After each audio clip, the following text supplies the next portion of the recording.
Bueno, entonces vamos a ver la curva de disociación de la hemoglobina. La curva de disociación de la hemoglobina, entonces lo primero que vamos a ver es las variables que tienen. Entonces la presión de oxígeno en la sangre se define como la cantidad de oxígeno disponible que vamos a tener en el torrente sanguíneo y la saturación de la hemoglobina. Entonces aquí tenemos un glóbulo rojo, cada glóbulo rojo tiene su hemoglobina. Ya sabemos que la hemoglobina está conformada de 4 grupos hemo. Esos 4 grupos hemo, cada uno de ellos entonces va a tener la posibilidad de tener un oxígeno. Cuando uno de ellos está ocupando un oxígeno, vamos a decir que está saturada a un 25%. Cuando ocupan 2 oxígenos, al 50%, 3 oxígenos 75% y 4 oxígenos en su 100%. Eso corresponde a esta parte de acá, que es lo que estamos viendo: 25%, 50%, 75% y 100%. Entonces vamos a fijarnos en esta parte y vamos a encontrar que hay una curva sigmoidea y vamos a tratar de entender esta curva. Listo. Entonces, para comprender mejor esta curva, primero nosotros nos vamos a centrar en este pedazo. Entonces, ¿qué es lo que pasa aquí? Dicen entonces que a grandes cambios de la presión parcial de oxígeno, pocos cambios en la saturación. Vamos a comprobar esto. Entonces, por ejemplo, supongamos que nosotros tenemos una presión parcial de oxígeno de 100. Entonces, si nosotros nos fijamos y hacemos una línea, vamos a ver que si tenemos una presión parcial de oxígeno de 100, vamos a estar saturando al 100%. ¿Eso qué quiere decir? Quiere decir que esa hemoglobina está ocupando todos sus grupos hemo con oxígeno. Por eso está saturada al 100%. Pero a medida que ese glóbulo rojo se va moviendo de los pulmones hacia los órganos, vamos a empezar a reducir la presión parcial de oxígeno. ¿Por qué? Porque los órganos consumen oxígeno, porque lo necesitan para hacer sus funciones, entonces esto va a ir bajando. Por ejemplo, entonces, ahora parémonos en 80. Supongamos que ya tenemos una presión parcial de oxígeno de 80, si nosotros nos vamos hasta la gráfica, nos vamos a dar cuenta que esto casi que nos da un 95%. Entonces, ¿eso qué quiere decir? Miren que aquí estamos bajando, bueno, en este caso lo puse en 110, bajamos de 110 a 80, ¿cierto? Pero aquí solamente bajó un 5%, aquí casi que bajó un 30% y aquí un 5%. ¿Eso qué quiere decir? Y eso porque es importante tenerlo en cuenta. Resulta que nosotros en la clínica vamos a tener algo que se llama un pulsioxímetro. El pulsioxímetro nos va a decir cómo está la saturación de ese paciente. Entonces, básicamente aquí para Medellín, a partir de 92 de saturación, supongamos que decimos que el paciente está saturando bien y que tiene una buena oxigenación en sangre. Sin embargo, no nos podemos confiar de esto, precisamente por esto que acabamos de explicar. Ese paciente se puede estar desaturando, por decirlo así, y puede estar bajando su presión parcial de oxígeno. Pero ¿qué es lo que va a pasar? No se va a ver reflejado inmediatamente en el pulsioxímetro. ¿Por qué? Porque el pulsioxímetro nos muestra es la saturación. Y miren que aquí estamos bajando mucho, pero aquí baja muy poquito. Entonces es un paciente que está perdiendo oxígeno, pero aquí y aquí solamente se ve reflejado muy poquito esa pérdida de oxígeno. Hasta que llegue a un punto, lo establecemos como 60 milímetros de mercurio, que si ya empieza a bajar a partir de 60 milímetros de mercurio se conoce como una insuficiencia respiratoria, que es lo que vamos a explicar en esta parte de la gráfica. Bien, entonces ya entendimos por qué esta primera parte es plana. Listo. Entonces, ¿por qué decimos que así nosotros tengamos unos grandes cambios en nuestra presión parcial de oxígeno, vamos a tener muy pocos cambios en la saturación? Pero entonces empecemos a mirar ahora esta parte de la gráfica. Esta parte de la gráfica nos dice que con pequeños cambios, ¿cierto? Con pequeños cambios en la presión parcial de oxígeno, grandes cambios en la saturación. Entonces vamos a mirar esto. Entonces nosotros en la clínica decimos que ya cuando baja de 60 se conoce como una insuficiencia respiratoria. Bien, entonces supongamos que aquí tenemos un glóbulo rojo y tenemos una saturación de 40. Perdón, tenemos una presión parcial de oxígeno de 40. Si tenemos una presión parcial de oxígeno de 40, vamos a estar saturando más o menos un 72%. Pero miren que si nosotros tenemos una presión parcial de oxígeno de 30, ya vamos a estar saturando es un 50%. Miren que aquí hay casi 20% de diferencia. Y aquí nosotros solamente bajamos 10. Entonces aquí estamos comprobando cuando decimos que a pequeños cambios de la presión parcial de oxígeno, grandes cambios en la saturación. Entonces, por ejemplo, si nosotros tenemos un paciente, este es su pulsioxímetro y está marcando, por ejemplo, 40 o 50, ya sabemos que en realidad ese paciente está muy grave. Listo, entonces esa es la primera parte. Listo. Entonces comencemos con otro concepto que, como ustedes lo están leyendo, oxihemoglobina, desoxihemoglobina. En algunas partes ustedes van a leer que la oxihemoglobina es aquella hemoglobina que tiene oxígeno, como su nombre lo dice, oxihemoglobina, y sería básicamente la que estaría en este punto, donde hay una presión parcial de oxígeno de un 100%, por decirlo así, y ella está saturada a un 100%. Recuerden que cuando nosotros decimos que está saturada al 100%, quiere decir que sus 4 grupos hemo, cada uno tiene un oxígeno. Bien. Pero entonces tenemos otro concepto que es la desoxihemoglobina. La desoxihemoglobina entonces es aquella hemoglobina que no tiene oxígeno, que es la que vamos a encontrar básicamente en el otro extremo de la gráfica. Y también vamos a leer en algunos casos que esa hemoglobina con oxígeno está en su forma relajada y que esa desoxihemoglobina está en su forma tensa. Y a su vez, la oxihemoglobina en su forma relajada es menos afín por el oxígeno, mientras que la desoxihemoglobina en su forma tensa es más afín por el oxígeno. Entonces ya les voy a explicar esto. Quiere decir que en este punto, si nosotros dibujamos la hemoglobina, es una hemoglobina que al no tener oxígeno sería la desoxihemoglobina. Acuérdense que la hemoglobina está conformada por los grupos hemo y por las globinas. Entonces vamos a tener que estas globinas están muy tensas, pero a medida que va retornando ese glóbulo rojo otra vez hacia el corazón y hacia los pulmones y empieza a tener otra vez oxígeno, llega y se pega un oxígeno de acá. Entonces esta conformación se va a relajar un poco más. Después se pega otro oxígeno y se empieza a relajar. Entonces se empieza a relajar y ahora sí con facilidad se van a pegar varios oxígenos. Entonces, entendimos esto.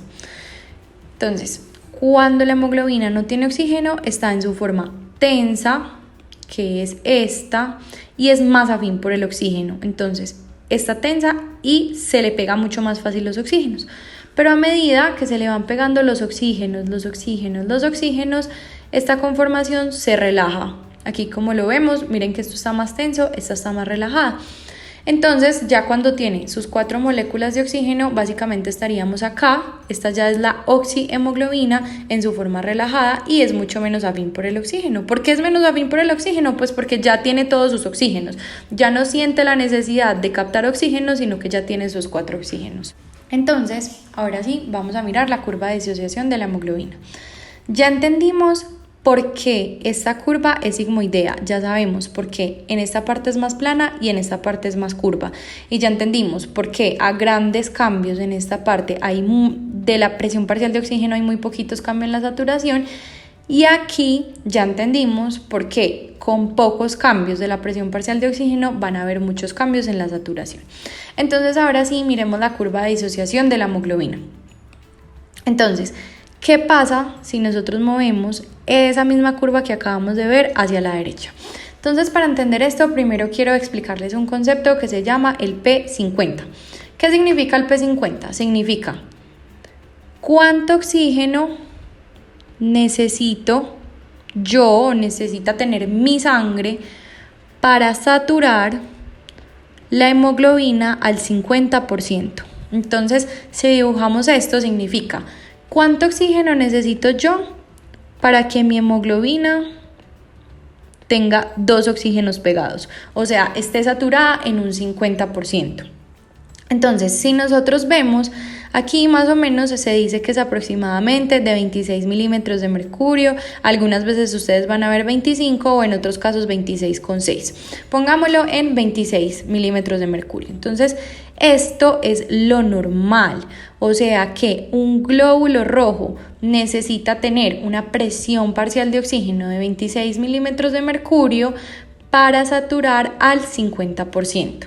Eso entonces es algo clave que tenemos que entender. Una vez nosotros entendemos qué significa ese P50, ahora sí, miremos qué pasa si nosotros cogemos ese P50 y lo corremos hacia la derecha.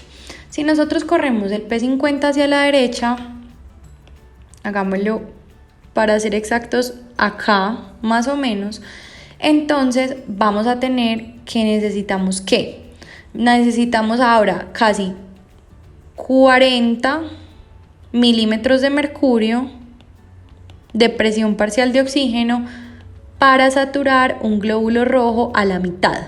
¿Listo? ¿Qué significa eso? Significa que probablemente estos glóbulos rojos sean menos afines por el oxígeno. ¿Por qué?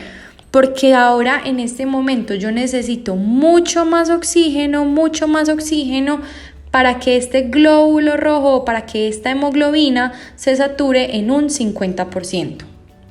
Entonces, cuando la curva se corre hacia la derecha, nos está diciendo que la hemoglobina se vuelve menos afín por el oxígeno.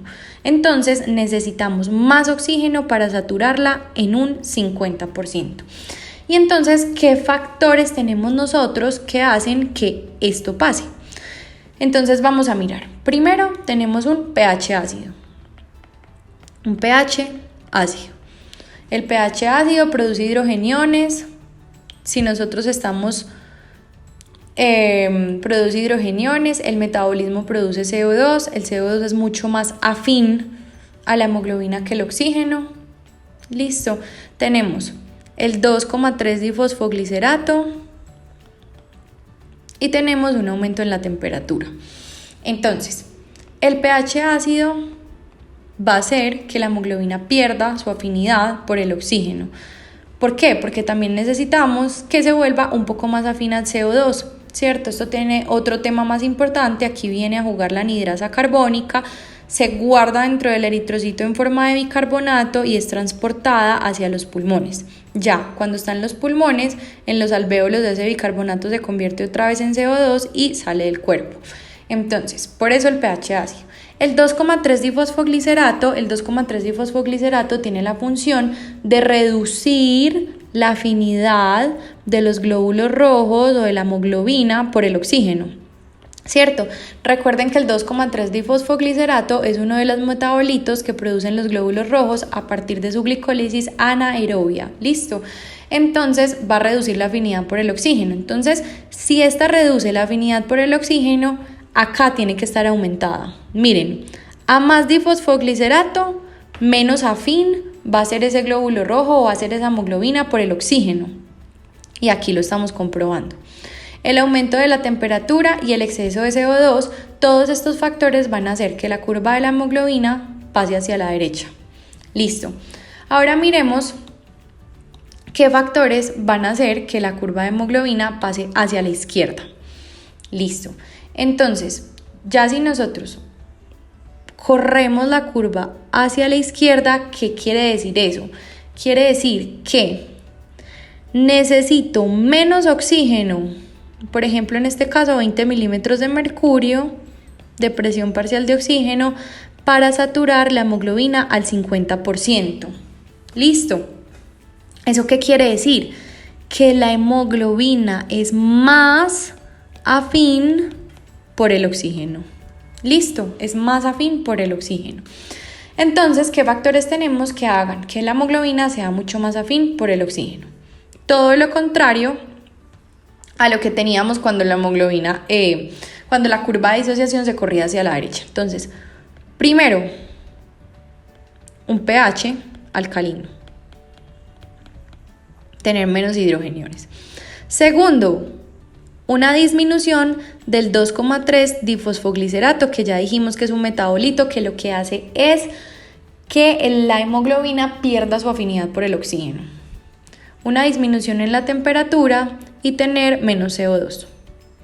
Resulta entonces que estos dos efectos tienen un nombre. Este es el efecto Haldane y este, cuando nosotros corremos la curva hacia la derecha, se llama efecto Bohr. Para fines prácticos, yo creé una memotecnia que se las voy a enseñar a continuación.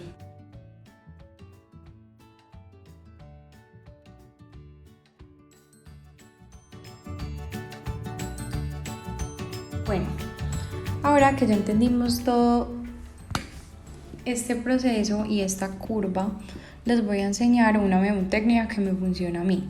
Entonces, ya entendimos cuál es el efecto Haldane y ya entendimos cuál es el efecto Bohr. ¿Cómo hice yo para memorizármelo? Entonces, yo me aprendí que había un glóbulo rojo que cuando estaba en su casa, house con H, un glóbulo rojo que cuando estaba en su casa en inglés es house, entonces H de efecto Haldane, él quería mucho a su esposa que era el oxígeno. Entonces, siempre que él estaba en la casa estaba lleno de oxígeno. O sea, es muy afín por el oxígeno, que es cuando nosotros corremos la curva hacia la izquierda. Pero resulta que ese glóbulo rojo era muy sinvergüenza y le gustaba ir al bar. Entonces, Bohr con B de bar. Y resulta que en el bar él conocía al CO2 y a los hidrogeniones. Y ya sabemos que el CO2 es muchísimo más afín por la hemoglobina que el oxígeno. Entonces, cuando él estaba en el bar, él decía, ay, no, y se olvidaba que tenía novia. Entonces, soltaba el oxígeno y se unía al CO2 y a los hidrogeniones.